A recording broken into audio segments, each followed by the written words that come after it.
नमस्कार, मैं हूं निश्चय मस्ताना और स्वागत है आपका आज के इस बुलेटिन में। आइए नजर डालते हैं आज की मुख्य हेडलाइंस पर। पूर्व मंत्री एवं कांग्रेस नेता किरण चौधरी ने प्रेस कॉन्फ्रेंस कर बीजेपी पर निशाना साधा। मोदी सरकार पेट्रोल पर टैक्स कम नहीं कर रही। पूर्व वित्त मंत्री अभिमन्यु के घर आगजनी के मामले में पंचकुला स्थित हरियाणा के विशेष सीबीआई अदालत में सुनवाई। श्री गुरु रविदास जी की 644वीं जयंती को लेकर पंचकुला के सेक्टर 15 में गुरु रविदास सभा द्वारा कार्यक्रम का आयोजन। अब खबरें विस्तार से। पूर्व मंत्री एवं कांग्रेस नेता किरण चौधरी ने शनिवार को प्रेस कॉन्फ्रेंस कर बीजेपी पर निशाना साधा और बजट सत्र को लेकर कांग्रेस की रणनीति को लेकर चर्चा की। किरण चौधरी ने कहा कि आज महंगाई चरम सीमा पर पहुंच चुकी है।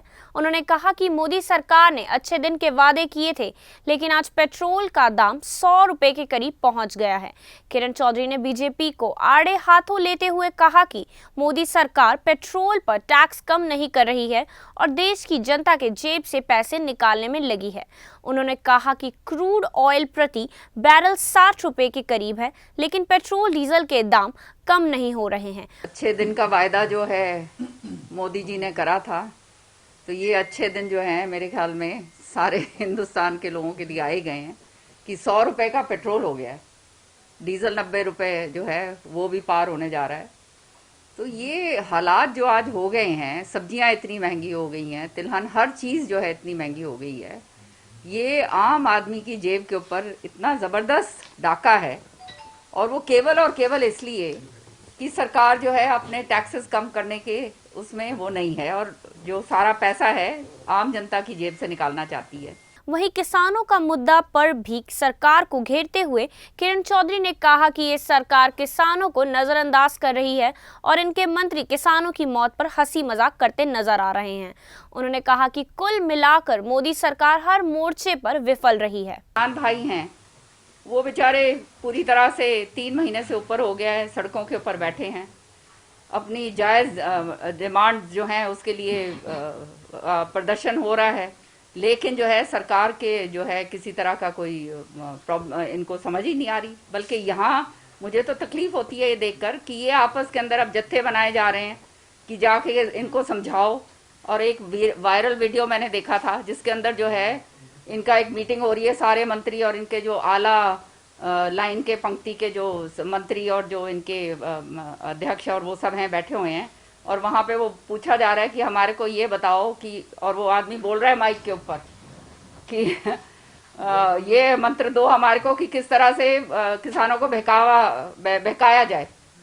तो मतलब इस तरह की जब मानसिकता जब आ जाती है तो मेरे पास तो शब्द ही नहीं है कि इस बात का क्या कहें।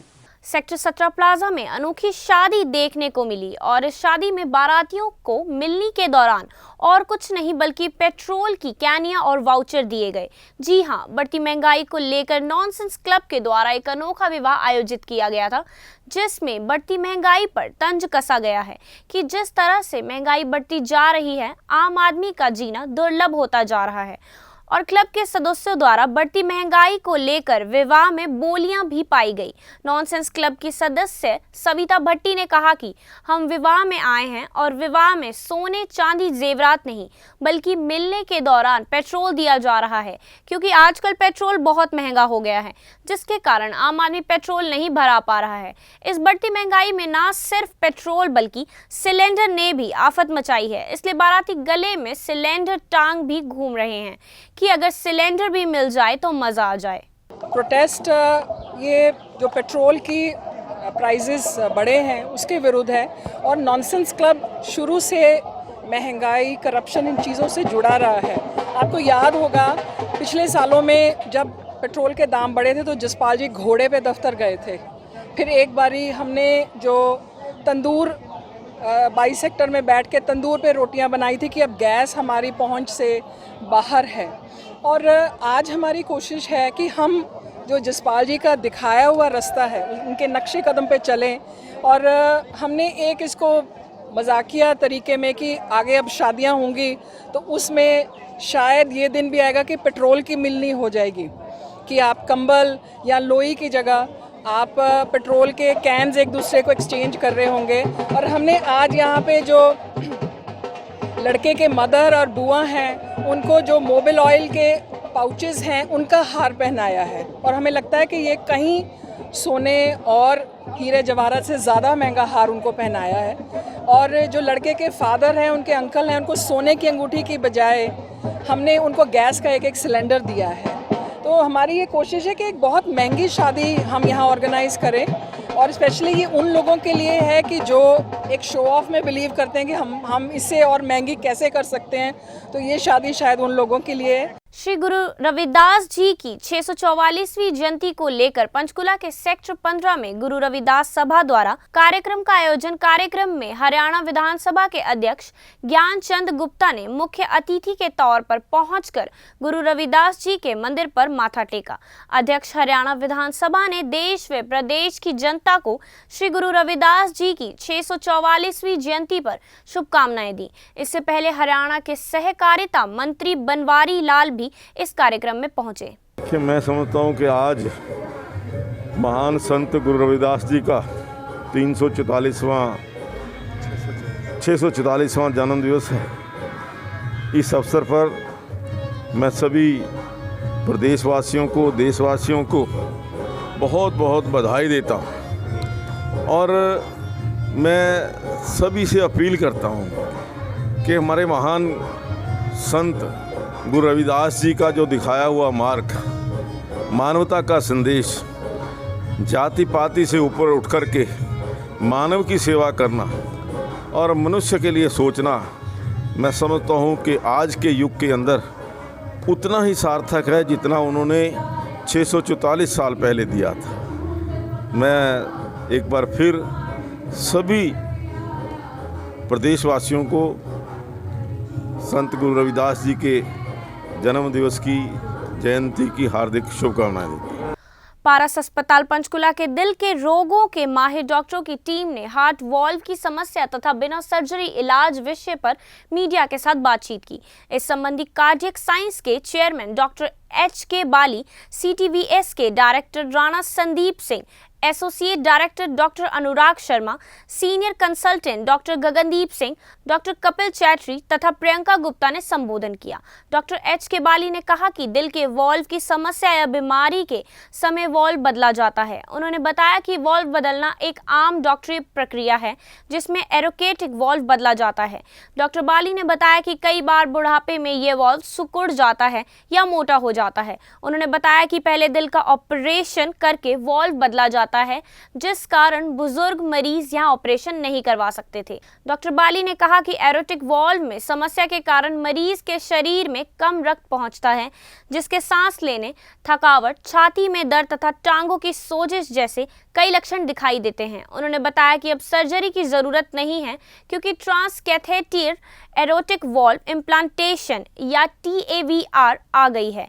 इसी तरह के इलाज में संक्रमण का भी कोई खतरा नहीं रहता है। 2-3 दिन बाद मरीज को अस्पताल में से छुट्टी दे दी जाती है। डॉक्टर बाली ने बताया कि हमारे देश में इस तकनीक द्वारा एक साल में 600 मरीज का इलाज किया जाता है, जबकि अमेरिका में करीब 80,000 लोगों का एक साल में इलाज होता है। डॉक्टर अनुराग शर्मा ने कहा कि कुछ वर्ष पहले ही बहुत ज़्यादा गंभीर मरीजों का इलाज TAVI की तकनीक द्वारा किया जाता था, पर अब कम जोखिम वाले मरीजों के लिए भी इस तकनीक का प्रयोग किया जाता है। उन्होंने बताया कि इस इलाज एंजियोग्राफी की तरह एक आर्टरी द्वारा किया जाता है। एंडोवेस्कुलर तकनीक के जरिए वॉल्व तब्दील किया जाता है। उन्होंने बताया कि इस विधि से ट्रांसप्लांट के लिए 1.5 से 2 घंटे का समय लगता है। कि हमने पारस हॉस्पिटल में इस रीजन में पहली बार valve clinic, heart valve clinic का उद्घाटन किया है, जिसमें उन सभी मरीजों को जिनके वाल्व्स में प्रॉब्लम है, और वाल्व के बारे में अभी थोड़ी देर पहले हमने आपको बताया था कि वाल्व एक बड़ा इम्पॉर्टेंट रोल प्ले करते हैं हमारे हार्ट की फंक्शनिंग में, और कई बार ये डिजीज़ हो जाते हैं या सिकुड़ जाते हैं या लीक करते हैं या कंबाइंड सिकुड़ जाते हैं या लीक करते हैं, और उनको इलाज करने की ज़रूरत पड़ती है। काफ़ी बार तो हम इनका इलाज मेडिसिन से कर पाते हैं, बट जब ये ज़्यादा ख़राब हो जाते हैं और हार्ट मसल पे इफ़ेक्ट करना शुरू करते हैं या पेशेंट की क्वालिटी ऑफ लाइफ पे इंटरफेयर करना चाहते हैं या उनकी एफर्ट टॉलरेंस कम हो जाती है, तो हमें इनका इलाज करना पड़ता है। ये पहले हम इनका इलाज उस समय सर्जरी से करते थे और सर्जरी से वैल्व को रिप्लेस करते थे और सर्जिकल टेक्निक बहुत इम्प्रूव हुआ। अब मिनिमली इन्वेजिव तरीके से भी वैल्व को चेंज किया जा सकता है। बट बहुत ज़्यादा जो प्रोग्रेस हुई है वो हुई है कि इन वैल्व का इलाज हम बिना सर्जरी के कर पाएँ, और उसमें सबसे ज़्यादा प्रोग्रेस हुई है एओर्टिक वैल्व की ट्रीटमेंट में। और एओर्टिक वैल्व जब सिकुड़ जाता है, और ये जैसे जैसे उम्र बढ़ती जाती है इसके सिकुड़ने के चांसेस ज़्यादा रहते हैं, और 80 साल के बाद कम से कम 4% लोगों का वैल्व ये सिकुड़ा होता है, और ये हाई रिस्क प्रोसीजर होते हैं। इनमें इनका पेशेंट्स होते हैं, इनमें सर्जरी का रिस्क ज़्यादा रहता है। तो अभी हमारे पास transcutaneous aortic valve replacement technique available है। इंडिया में कुछ सालों से अवेलेबल है, इस रीजन में भी कुछ सालों से अवेलेबल है।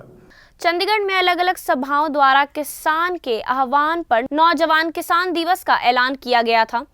इसको लेकर सेक्टर 17 प्लाजा में भी नौजवान किसान दिवस मनाया गया, जिसको लेकर वहां पर काफी संख्या में युवा एकत्रित हुए, जिनका कहना था कि 3 महीने हो गए हैं किसानों का आंदोलन दिल्ली बॉर्डर पर चल रहा है, जिसमें किसानों की ओर से युवाओं को लेकर आज नौजवान किसान दिवस मनाने की बात की गई थी, क्योंकि इसमें बुजुर्ग तो हैं ही, आंदोलन में शांति के साथ युवाओं ने भी बढ़ चढ़कर हिस्सा लेना है, उसको लेकर आज वे सब एकत्रित हुए हैं। इसके अलावा नवदीप कौर की रिहाई को लेकर भी सभाओं द्वारा खुशी जाहिर की गई।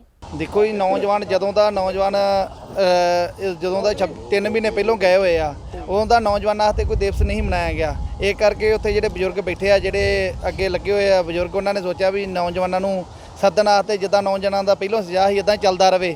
ਤੇ ਅੱਜ ਉਹਨਾਂ ਤਾਂ ਨੌਜਵਾਨਾਂ ਦੇ ਨਾਂ ਤੇ ਇੱਕ ਦੇਹ ਬਣਾਤਾ। 26 ਤਰੀਕ ਅੱਜ ਜਿਹੜੀ ਆ ਇਹ ਨੌਜਵਾਨ ਦੇਹ ਬਣਾਤਾ, ਇਸੇ ਕਰਕੇ ਵੀ ਨੌਜਵਾਨ ਹੋਰ ਖਿੱਚ ਕੇ ਜਿੱਦਾਂ ਆਉਣ, ਸਾਰਾ ਕੁਝ ਕਰਨ, ਧਿਆਨ ਰੱਖਣ ਇਸ ਚੀਜ਼ ਦਾ। ਨੌਜਵਾਨ ਕਿਸਾਨ ਦਿਵਸ ਜਿਹੜਾ ਅਸੀਂ ਮਨਾ ਰਹੇ ਹਾਂ ਕਿ ਮੇਨ ਅਸੀਂ ਰੋਜ਼ ਪ੍ਰੋਟੈਸਟ ਕਰ ਰਹੇ ਹਾਂ ਮਟਕਾ ਚੌਂਕ ਤੇ। ਤੁਹਾਨੂੰ ਪਤਾ ਹੀ ਆ ਸਾਰੇ ਚੌਂਕਾਂ ਦੇ ਘੱਟੋ ਘੱਟ ਸਾਨੂੰ 2-2 ਮਹੀਨੇ ਹੋ ਗਏ ਕਿ ਉਹਨਾਂ ਦੀ ਅਸੀਂ ਹੌਸਲਾ ਅਫਜ਼ਾਈ ਵਾਸਤੇ ਆਪਣੇ ਬਜ਼ੁਰਗ ਜਿਹੜੇ ਬੈਠੇ ਆ ਉਹਨਾਂ ਵਿੱਚ ਇੱਕ ਤਰ੍ਹਾਂ ਤਾਂ ਬਹੁਤ ਸਾਡੇ ਵੱਲੋਂ ਉਹਨਾਂ ਨੂੰ ਯੋਗਦਾਨ ਦਿਆ ਜਾ ਰਿਹਾ, ਜਿੰਨਾ ਸਾਡੇ ਹੋ ਰਿਹਾ ਹੈ ਅਸੀਂ ਉਹਨਾਂ ਲਈ ਸਪੋਰਟ ਕਰ ਰਹੇ ਹਾਂ। ਜਿਹੜੇ ਵੀਰ ਮਤਲਬ ਰੂਟੀਨ ਵਾਈਜ਼ ਉੱਥੇ ਦਿੱਲੀ ਨਹੀਂ ਜਾ ਸਕਦੇ, ਉਹਨਾਂ ਕਰਕੇ ਅਸੀਂ ਇਹ ਪ੍ਰੋਟੈਸਟ ਸਟਾਰਟ ਕਰਿਆ ਸੀ ਅੱਜ ਤੋਂ 2 ਮਹੀਨੇ ਪਹਿਲਾਂ। ਤੇ ਕਿਸਾਨ ਜਿਹੜਾ ਅਸੀਂ ਨੌਜਵਾਨ ਕਿਸਾਨ ਦਿਵਸ ਮਨਾ ਰਹੇ ਆ, ਆਪਣੇ ਨੌਜਵਾਨ ਜਿਹੜੇ ਜਾਗਰੂਕ ਘੱਟ ਜਾਗਰੂਕ ਨੇ ਉਹਨਾਂ ਨੂੰ ਇਸ ਚੀਜ਼ ਨੂੰ ਮਤਲਬ ਪ੍ਰੋਪਰਲੀ ਤਰੀਕੇ ਨਾਲ ਦੱਸਣ ਲਈ ਕਿ ਹਾਂ ਤੁਸੀਂ ਇਹਨਾਂ ਚੀਜ਼ਾਂ ਵਿੱਚ ਆਓ। ਜੇ ਤੁਹਾਡੇ ਕੋਲ ਬੇਸ਼ੱਕ ਜ਼ਮੀਨ ਵੀ ਨਹੀਂ ਹੈ, ਘੱਟੋ ਘੱਟ ਆਪਣਾ ਜ਼ਮੀਰਾਂ ਨੂੰ ਜਗਾਉਂਦੇ ਹੋਏ ਤੁਸੀਂ ਸਾਡੇ ਪ੍ਰੋਟੈਸਟ ਵਿੱਚ ਪਹੁੰਚੋ।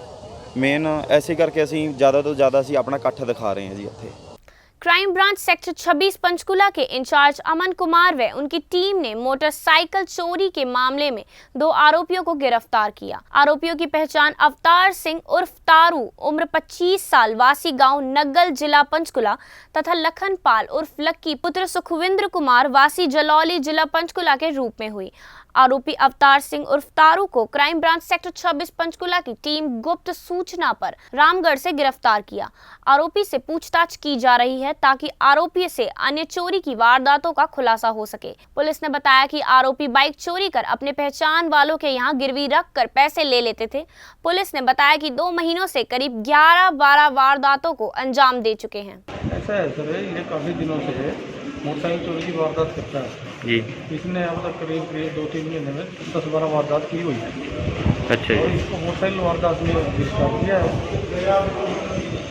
हरियाणा के रोहतक में जाट आंदोलन के दौरान पूर्व वित्त मंत्री कैप्टन अभिमन्यु के घर अगजामी के मामले में आज पंचकुला स्थित हरियाणा की विशेष सीबीआई अदालत में सुनवाई हुई। जाट आंदोलन के दौरान पूर्व वित्त मंत्री कैप्टन अभिमन्यु के घर आगजमी मामले में कुछ आरोपियों को छोड़कर अन्य आरोपी कोर्ट में पेश हुए। आज इस मामले में कोई कार्रवाई नहीं हुई, लेकिन अगली सुनवाई में मामला गवाही के लिए लगा दिया गया है। जाट आंदोलन मामले की अगली सुनवाई 8 मार्च को होगी। होगी। रोहतक में जाट आंदोलन के दौरान पूर्व वित्त मंत्री कैप्टन अभिमन्यु के घर आगजनी मामले में वकील सतीश कादियान ने बताया कि मामले की अगली सुनवाई के दौरान इस मामले में विशेष सीबीआई कोर्ट में गवाहों की गवाही शुरू होगी। उन्होंने बताया कि जाट आंदोलन के दौरान पूर्व वित्त मंत्री के घर आगजनी मामले में सीबीआई द्वारा कोर्ट में जो गवाहों की सूची दी है, उन गवाहों की गवाही अगली सुनवाई में शुरू होगी। सर उसमें सारे आज पेश हुए थे, उसमें 2-3 बंदों की एग्जामिशन एप्लीकेशन मूव कर दी, बाकी जो नेक्स्ट डेट है 8/3/2021 है उसके लिए गवाहियों के लिए लगी है। सर अभी तो जो चलान के अंदर चार्जशीट दी है उसमें जो एविडेंस आनी है, जो लिस्ट ऑफ विटनेस दे रखी है सीबीआई ने चार्जशीट के अंदर 173 सीआरपीसी में जो फाइल की हुई है, उससे जो लिस्ट ऑफ विटनेस है उसके गवाह आएंगे। सीबीआई की तरफ से गवाह पेश किए जाएंगे। जो चार्जशीट फाइल की है उसके अंदर जो लिस्ट ऑफ विटनेस है उसके हिसाब से गवाहियाँ शुरू होंगी। आज के लिए इतना ही, मुझे दीजिए इजाजत, धन्यवाद।